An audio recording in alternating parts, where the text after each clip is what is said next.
Nextly, moving on to the next derivative, that is option. Options എന്ന് പറഞ്ഞാൽ totally different from futures and forwards ആണ് option എന്ന് പറയുന്ന ഒരു ഡെറിവേറ്റീവ് കോൺട്രാക്റ്റിൻ്റെ പ്രത്യേകത എന്ന് പറഞ്ഞാൽ first of all you need to know the difference between the right and obligation. Right എന്ന് വെച്ചാൽ എന്താണ്? ഒരു അവകാശമാണ് റൈറ്റ്. ഒബ്ലിഗേഷൻ എന്ന് വെച്ചാലോ കടമ അല്ലെങ്കിൽ കടപ്പാടിനെയാണ് ഒബ്ലിഗേഷൻ എന്ന് പറയുന്നത്. അപ്പോൾ ഈ ഓപ്ഷൻ എന്ന് പറയുന്ന ഡെറിവേറ്റീവ് കോൺട്രാക്റ്റ് ഈ റൈറ്റിനെയും ഒബ്ലിഗേഷനെയും തമ്മിൽ ഡിസ്റ്റിങ്വിഷ് ചെയ്തുകൊണ്ട് ഫങ്ഷൻ ചെയ്യുന്ന ഒരു ടൈപ്പ് ഓഫ് ഡെറിവേറ്റീവ് ഇൻസ്ട്രുമെൻ്റ് ആണ് ഓപ്ഷൻസ് എന്ന് വെച്ചാൽ. To be more specific, option is a contract or a derivative contract in which the holder of the contract will be having a right to buy or sell a particular asset on some specified price on a future date.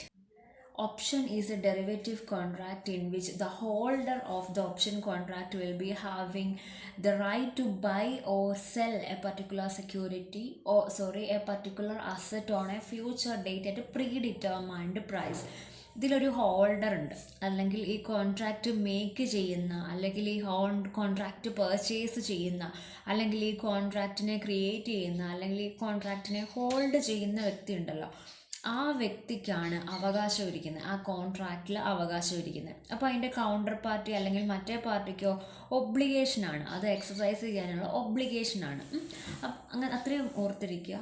Option എന്ന് പറഞ്ഞാൽ ഒരാൾക്ക് രണ്ട് parties ഉണ്ടാവും. മുമ്പേ പറഞ്ഞ തന്നെ രണ്ട് parties ഉണ്ട്. ഒരു പാർട്ടിക്ക് ഒബ്ലിഗേഷൻ ടു എക്സസൈസ് ദി കോൺട്രാക്റ്റും മറ്റേ പാർട്ടിക്ക് right to get the contract എക്സസൈസ്ഡും ആണ്. ഒരു പാർട്ടിക്ക് കോൺട്രാക്റ്റ് സ്ഥാപിച്ചെടുക്കാനുള്ള അവകാശവും മറ്റേ പാർട്ടിക്ക് ആ കോൺട്രാക്റ്റ് സാധിച്ചു കൊടുക്കണം എന്നുള്ള കടമ അല്ലെങ്കിൽ കടപ്പാടും ആണ് വരുന്നത്. അപ്പോൾ ഈ റൈറ്റ് ഉള്ള ആൾ അല്ലെങ്കിൽ അവകാശമുള്ള ആൾക്ക് ക്രിയേറ്റർ ആയിട്ടുള്ള ഈ ഡെറിവേറ്റീവ് കോൺട്രാക്റ്റിൻ്റെ ക്രിയേറ്റർക്ക് സെല്ല് ചെയ്യാനോ ബൈ ചെയ്യാനോ ഉള്ള അവകാശം ഉണ്ടാവും. ചിലർ കോൺട്രാക്റ്റ് മേക്ക് ചെയ്യുന്നത് ബയർ ആവാൻ വേണ്ടിയിട്ടാണ്, ഒരു പർട്ടിക്കുലർ അസറ്റിനെ വാങ്ങിക്കാൻ വേണ്ടിയിട്ട് കോൺട്രാക്റ്റിൽ എൻ്റർ ചെയ്യുന്നവരുണ്ട്. അതുപോലെ ഒരു കോൺട്രാക്റ്റിൽ എൻ്റർ ചെയ്യുമ്പോൾ അത് വിൽക്കുക എന്നുള്ള ഉദ്ദേശത്തോടു കൂടി കോൺട്രാക്റ്റിൽ എൻ്റർ ചെയ്യുന്നവരുണ്ട്. സോ വിൽക്കാനുള്ള പർപ്പസിനും വാങ്ങാനുള്ള പർപ്പസിനും ഒക്കെ ഒരാൾ ഈ ഒരു ഫ്യൂച്ചർ കോൺട്രാക്റ്റിനെ മേക്ക് ചെയ്യാറുണ്ട്. അപ്പോൾ ടു ടൈപ്സ് ഓഫ്, ഇപ്പോൾ തന്നെ ക്ലിയർ ആണ്, ടു ടൈപ്സ് ഓഫ് ഓപ്ഷൻസ് ഉണ്ട്. പുട്ട് ഓപ്ഷൻ എന്നും കോൾ ഓപ്ഷൻ എന്നും പറയും. കോൾ ഓപ്ഷൻ എന്ന് പറയുന്നത് ശ്രദ്ധിക്കുക, കോൾ ഓപ്ഷൻ എന്ന് പറഞ്ഞാൽ ഓപ്ഷൻ ടു ബൈ എന്നാണ് മീനിങ്. പുട്ട് ഓപ്ഷൻ എന്ന് പറഞ്ഞാലോ ഓപ്ഷൻ ടു സെൽ. കോൾ എന്ന് പറഞ്ഞാൽ വാങ്ങാനായിട്ട്, വിളിക്കുക, വാങ്ങാൻ വേണ്ടി. പുട്ടെന്ന് പറഞ്ഞാൽ വിൽക്കാൻ വേണ്ടിയിട്ടുള്ള ഓപ്ഷൻ.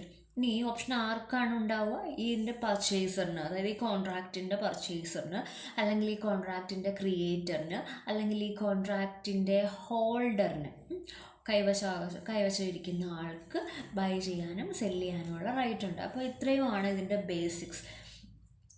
അതാണ് ഓപ്ഷൻ കോൺട്രാക്റ്റിൽ മെയിൻലി അറിഞ്ഞിരിക്കേണ്ട കാര്യങ്ങൾ. കോൾ ഓപ്ഷനും ഉണ്ട്, പുട്ട് ഓപ്ഷനും ഉണ്ട്.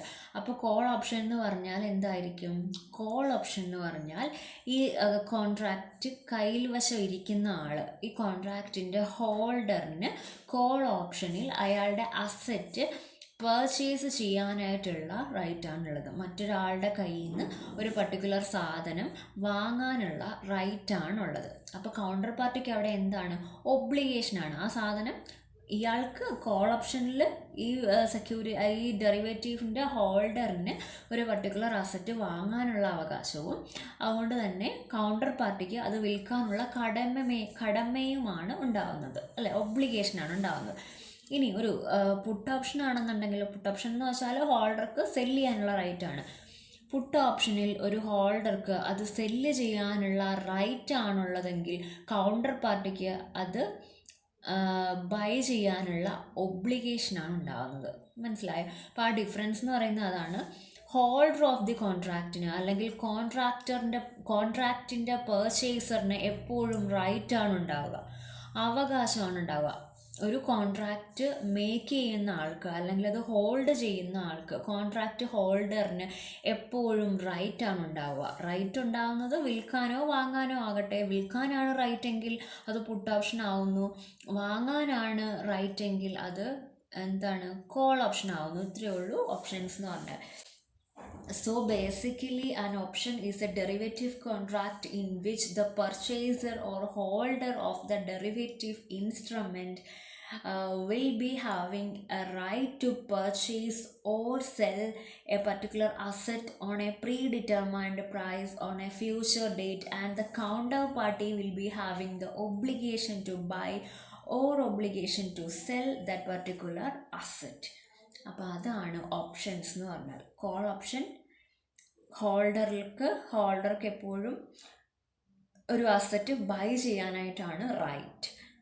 പുട്ട് ഓപ്ഷൻ ഹോൾഡർക്ക് എപ്പോഴും സെല്ല് ചെയ്യാനാണ് റൈറ്റ്. ഒരാൾക്ക് റൈറ്റ് ആണെങ്കിൽ മറ്റേ ആൾക്ക് ഒബ്ലിഗേഷനാണ് വരുന്നത്. കോൾ ഓപ്ഷനിൽ ഹോൾഡർക്ക് ബൈ ചെയ്യാനാണ് റൈറ്റ്. അതുകൊണ്ട് കൗണ്ടർ പാർട്ടിക്കോ എതിർ പാർട്ടിക്ക് സെല്ല് ചെയ്യാൻ ഒബ്ലിഗേഷൻ ആണ്. അല്ലെ പുട്ട് ഓപ്ഷനിൽ കോൺട്രാക്റ്റ് ഹോൾഡർക്ക് അല്ലെങ്കിൽ കോൺട്രാക്റ്റ് മേക്കർക്ക് സെല്ല് ചെയ്യാനുള്ള റൈറ്റ് ആണുള്ളത്. അതുകൊണ്ട് കൗണ്ടർ പാർട്ടിക്ക് അത് ബൈ ചെയ്യാനുള്ള ഒബ്ലിഗേഷൻ ആണുള്ളത്. അപ്പോൾ ഇതാണ് കോൾ ഓപ്ഷനും പുട്ട് ഓപ്ഷനും. ഇങ്ങനെ ഒരാൾക്ക് റൈറ്റും മറ്റേ ആൾക്ക് ഒബ്ലിഗേഷനും വരുന്ന സ്പെഷ്യൽ കൈൻഡ് ഓഫ് ഡെറിവേറ്റീവ് ഇൻസ്ട്രുമെൻസിനെയാണ് ഓപ്ഷൻസ് എന്ന് പറയുന്നത്. So option contract are instruments which gives the holder the right to buy or sell a particular asset on a specified future date on a predetermined price.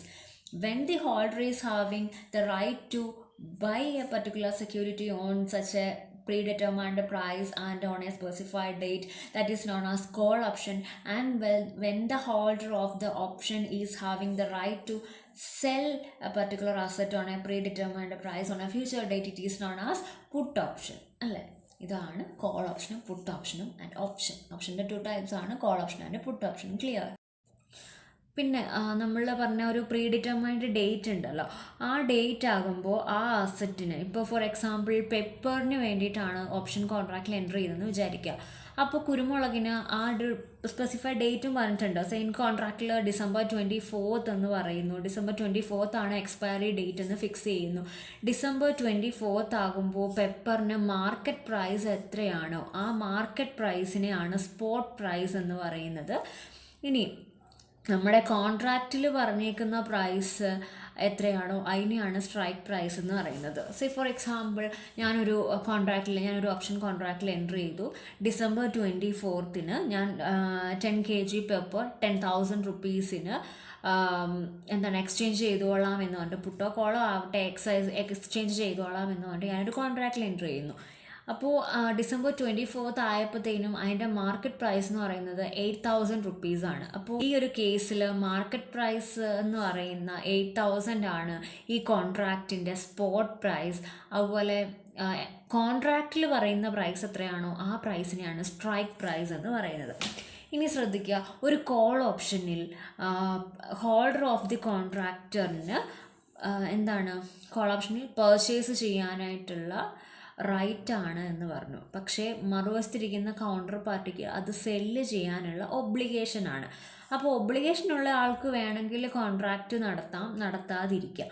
അപ്പോൾ ഇയാൾ contract നടത്തണമെങ്കിൽ അല്ലെങ്കിൽ call ഓപ്ഷനിൽ ഇയാൾ cell ചെയ്യണമെങ്കിൽ ഇയാൾക്ക്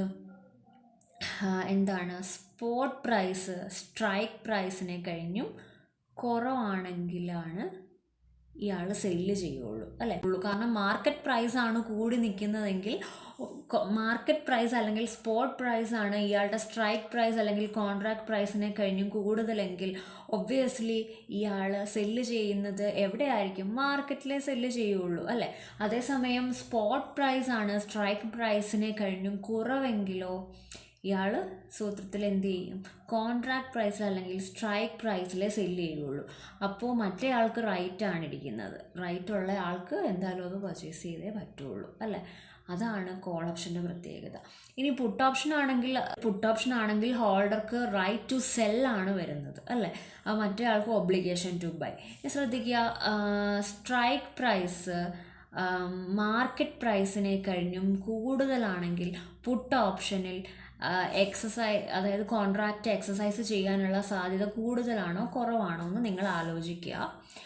question ഇതാണ്, if you are clear with all these points, you will be identifying that whether in a put option, when the strike price is greater than the spot price, is there a chance for the party, I mean counterparty, to exercise the option or not എന്ന് ആലോചിക്കുക. അപ്പോൾ നമുക്കത് clear ആവും if you are able to answer this.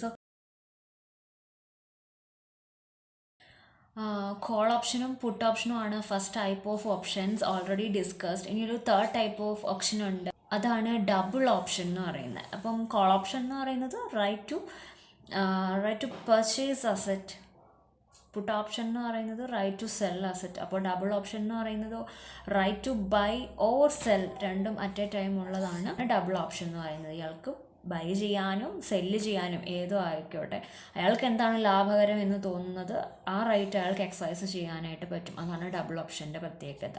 So it's a put cum it's a put cum call option, അതാണ് double option. Okay, based on method of exercising option, another two kinds of options are there, American option and European option. American option എന്ന് വെച്ചാൽ നമുക്കൊരു pre determined date അല്ലെങ്കിൽ ഒരു future date കോൺട്രാക്റ്റിൽ പറഞ്ഞിരിക്കുമെന്ന് പറഞ്ഞു. ഈ contract ഡേറ്റിനോ അല്ലെങ്കിൽ അതിന് മുന്നേ ഉള്ള ഏതെങ്കിലും ഡേറ്റിനോ ഈ പറയുന്ന കോൺട്രാക്റ്റ് എക്സസൈസ് ചെയ്യാൻ പറ്റുന്നെങ്കിൽ that is known as American option. So American option is basically derivative option contract in which the contract can be exercised on or before the specified expiry date. അപ്പോൾ യൂറോപ്യൻ ഓപ്ഷൻ എന്ന് വെച്ചാലോ ആ specified ആയിട്ടുള്ള particular നിശ്ചിത future ഡേറ്റിൽ അല്ലെങ്കിൽ പറഞ്ഞേക്കുന്ന delivery expiry ഡേറ്റിൽ മാത്രമേ exercise ചെയ്യാൻ പറ്റുള്ളൂ. December 24th എന്ന് പറഞ്ഞാൽ December 24th മാത്രമേ എക്സസൈസ് ചെയ്യാനായിട്ട് പറ്റത്തുള്ളൂ അല്ലേ, എവിടെ? യൂറോപ്യൻ ഓപ്ഷനിൽ. അമേരിക്കൻ ഓപ്ഷനിലോ December 24th മുന്നേ ഉള്ള ഏത് ദിവസങ്ങളിൽ വേണമെങ്കിലും എക്സസൈസ് ചെയ്യാം. ഇനി December 24th വേണമെങ്കിൽ അന്നും എക്സസൈസ് ചെയ്യാം. അതാണ് American option. Okay, next derivative instrument ആണ് സ്വാപ്പ് എന്ന് പറഞ്ഞാൽ. സ്വാപ്പ് എന്ന് വെച്ചാൽ മീനിങ് തന്നെ ടു എക്സ്ചേഞ്ച് എന്നാണ് മീനിങ്. അപ്പോൾ സ്വാപ്പ് എന്ന് വെച്ചാൽ ഒരു കോൺട്രാക്റ്റ് ആണ്, ഒരു ഡെറിവേറ്റീവ് കോൺട്രാക്റ്റ് ആണ്. ഒരു ഫ്യൂച്ചർ ഡേറ്റിൽ ഒരു പർട്ടിക്കുലർ പ്രൈസിന് രണ്ട് അസറ്റ്സ് തമ്മിൽ എക്സ്ചേഞ്ച് ചെയ്യാൻ വേണ്ടിയിട്ടുള്ള ഒരു ഡെറിവേറ്റീവ് ഇൻസ്ട്രുമെൻറ്റിനെയാണ് സ്വാപ്പ് എന്ന് പറയുന്നത്. When you are learning about the types of swaps, you will be much clear about. So going forward to different types of swaps. Interest rate swap എന്ന് വെച്ചാൽ one interest type payment is exchanged for another interest type എന്ന് വെച്ചാൽ, for example ഇപ്പോൾ mister എക്ക് ഒരു housing loan ഉണ്ടായിരുന്നു. Fixed rate of ഇൻട്രസ്റ്റിൽ payment നടത്തുന്ന ഒരു ഹൗസിംഗ് ലോൺ ഉണ്ടായിരുന്നു. മിസ്റ്റർ ബിക്ക് ഫ്ലോട്ടിംഗ് റേറ്റിൽ ഇൻട്രസ്റ്റ് പേയ്മെൻറ്റ് നടത്തുന്ന ഒരു ഹൗസിംഗ് ലോൺ ഉണ്ടായിരുന്നു. രണ്ടും സെയിം എമൗണ്ടിലുള്ള ഹൗസിംഗ് ലോൺസ് ആണ്. പക്ഷേ ഇൻട്രസ്റ്റ് റേറ്റ് മാത്രം ഒന്ന് ഫ്ലോട്ടിംഗ് റേറ്റ് ആണ്, ഒന്ന് ഫിക്സഡ് റേറ്റ് ആണ്. അപ്പോൾ ഇവർക്ക് രണ്ടു പേർക്കും പരസ്പരം മാറണമെന്ന് താല്പര്യമുണ്ട്. ഫ്ലോട്ടിംഗ് റേറ്റിലുണ്ടായിരുന്ന ആൾക്ക് ഫിക്സഡ് റേറ്റിലേക്ക് മാറണം, ഫിക്സഡ് റേറ്റിലുണ്ടായിരുന്ന ആൾക്ക് ഫ്ലോട്ടിംഗ് റേറ്റിലേക്ക് മാറണം. അപ്പോൾ ഇവർക്കൊരു പ്രീ ഡിറ്റർമൈൻഡ് ഡേറ്റിൽ ഇത് രണ്ടും എക്സ്ചേഞ്ച് ചെയ്യാനായിട്ടുള്ള ഒരു ഡെറിവേറ്റീവ് കോൺട്രാക്റ്റിൽ എൻ്റർ ചെയ്യാം. അതിനെയാണ് ഇൻട്രസ്റ്റ് റേറ്റ് സ്വാപ്പ് എന്ന് പറയുന്നത്. ഓക്കെ, കറൻസി സ്വാപ്പ് എന്ന് പറഞ്ഞാൽ ഫോറിൻ എക്സ്ചേഞ്ച് സ്വാപ്പാണത്. ഒരു കറൻസിയെ മറ്റൊരു കറൻസിയായിട്ട് എക്സ്ചേഞ്ച് ചെയ്യുന്നു. ഫോർ എക്സാമ്പിൾ ഒരു ഫോറിൻ ട്രേഡ് നടത്തുന്ന ആളാണ്.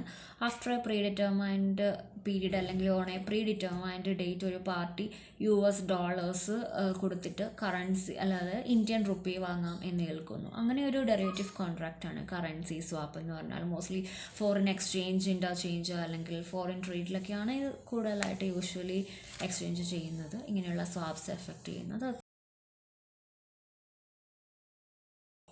വാറൻസ് നമുക്കറിയാം. ഓപ്ഷൻസിന് സാധാരണ 1 year മെച്യൂരിറ്റിയൊക്കെയാണ് വരുന്നത്. നോർമലി 9 months ഒക്കെയാണ് നോർമൽ ഓപ്ഷൻസിനൊക്കെ വാലിഡിറ്റി വരുന്നത്. പക്ഷേ ലോങ് ഡേറ്റഡ് ആയിട്ടുള്ള ഓപ്ഷൻസിനെയൊക്കെയാണ് വാറൻസ് എന്ന് പറയുന്നത്. Baskets, group of underlying assets are there in basket options. അപ്പം സാധാരണ നമ്മൾ കാണുന്നതൊക്കെ ഒരു അണ്ടർലൈങ് അസറ്റ് മാത്രമാണ്. പക്ഷേ ബാസ്ക്കറ്റ്സിലൊക്കെ ഒരുപാട് അണ്ടർലൈങ് അസറ്റ്സ് ഉണ്ട്. ഇപ്പോൾ ഇക്വിറ്റി ഷെയർസിൻ്റെയൊക്കെ കേസിൽ ഒന്നിൽ കൂടുതലോ രണ്ടിൽ കൂടുതലോ ഇക്വിറ്റി ഷെയർസിനെ അണ്ടർലൈങ് അസറ്റ്സ് ആക്കിയിട്ട് എക്സസൈസ് ചെയ്യുന്ന ഓപ്ഷൻസിനെയൊക്കെയാണ് ബാസ്ക്കറ്റ് ഓപ്ഷൻസ് എന്ന് പറയുന്നത്. ഓക്കെ, സ്വാപ്ഷൻസ് എന്ന് പറഞ്ഞാൽ സ്വാപ്പിൻ്റെയും ഓപ്ഷൻസിൻ്റെയും കൂടെ ഒരു കോമ്പിനേഷനാണ് സ്വാപ്ഷൻസ് എന്ന് പറഞ്ഞാൽ. ഓപ്ഷൻ എന്ന് വെച്ചാൽ നമുക്കറിയാം എക്സസൈസ് ചെയ്യാനുള്ള റൈറ്റും മറ്റേ ആൾക്ക് ഒബ്ലിഗേഷനുമാണ്. അപ്പോൾ സ്വാപ്ഷൻസ് എന്ന് പറഞ്ഞാൽ ഒരാൾക്ക് റൈറ്റ് ഉണ്ട് എക്സ്ചേഞ്ച് ചെയ്യാൻ വേണ്ടിയിട്ട്, മറ്റേ ആൾക്ക് ഒബ്ലിഗേഷനാണ് എക്സ്ചേഞ്ച് ചെയ്യാനോ ചെയ്യാതിരിക്കാനോ സാധിക്കും. അപ്പോൾ അതാണ് സ്വാപ്ഷൻസ് എന്ന് പറഞ്ഞാൽ.